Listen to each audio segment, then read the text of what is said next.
গৌতম বুদ্ধের অসংখ্য কাহিনীর ভাণ্ডারগুলি সহজে বলে শেষ করা সম্ভব নয়, তবে তারই মধ্যে দুটি প্রসিদ্ধ গল্প আপনাদের সামনে আজ হাজির করেছি, যেগুলি শুধু গল্প বললে চলে না, এর মধ্যে রয়েছে শিক্ষার এক অমূল্য ভাণ্ডার। তবে একটা কথা বলে রাখি, ভিডিওটি স্কিপ না করে শেষ পর্যন্ত দেখুন এবং ভালো বা মন্দ যেটাই লাগুক না কেন কমেন্ট করে অবশ্যই জানাবেন।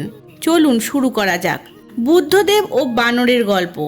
বানর ও বুদ্ধের গল্পটি একটি সুন্দর দৃষ্টান্ত, যা দানশীলতা এবং সেবার গুরুত্ব তুলে ধরে। একবার গৌতম বুদ্ধ তার শিষ্যদের সঙ্গে একটি বনে ধ্যানমগ্ন ছিলেন। সেই সময় এক বানর বুদ্ধকে দেখে আনন্দিত হয়ে উঠল। সে বনের মধ্যে থেকে মধু সংগ্রহ করে বুদ্ধের কাছে উপহার হিসেবে নিয়ে এলো। বুদ্ধ সহানুভূতির সঙ্গে বানরটির উপহার গ্রহণ করলেন এবং তার শিষ্যদের সঙ্গে মধু ভাগ করে নিলেন। বানরটি তার দান গ্রহণ করা হয়েছে দেখে অত্যন্ত খুশি হলো এবং আনন্দে নাচতে শুরু করলো। তবে নাচতে গিয়ে বানরটি অসাবধানতাবশত একটি গর্তে পড়ে মারা গেল। বানরটির এই ত্যাগ ও সেবা দেখে বুদ্ধ দুঃখিত হলেন এবং তাকে মুক্তি প্রদান করলেন। এই গল্পটি আমাদের শেখায় যে নিঃস্বার্থ দান ও সেবার মধ্যে গভীর অর্থ ও মূল্য রয়েছে। এটি বুদ্ধের দয়ারূপী হৃদয় ও সকল প্রাণীর প্রতি সমানভাবে করুণা প্রদর্শনের একটি উদাহরণ। কিসা গোতামির সর্ষেদানার কাহিনী। কিসা গোতামির সর্ষেদানার কাহিনী একটি বিখ্যাত বৌদ্ধ উপাখ্যান, যা জীবনের অনিত্যতা এবং মৃত্যু সম্পর্কে গভীর শিক্ষা প্রদান করে।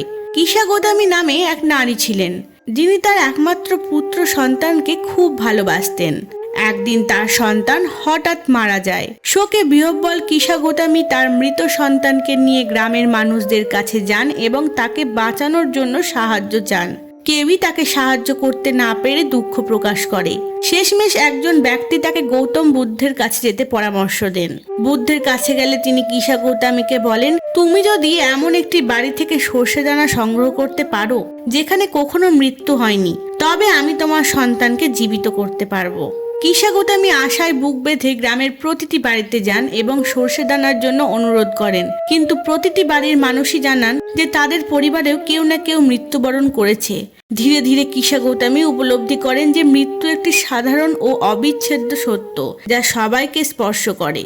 কিসা গোতামি বুদ্ধের কাছে ফিরে আসেন এবং তিনি দুঃখভার মুক্ত হন। বুদ্ধ তখন তাকে জীবনের অনিত্যতা ও মৃত্যুর স্বাভাবিকতা সম্পর্কে শিক্ষা দেন।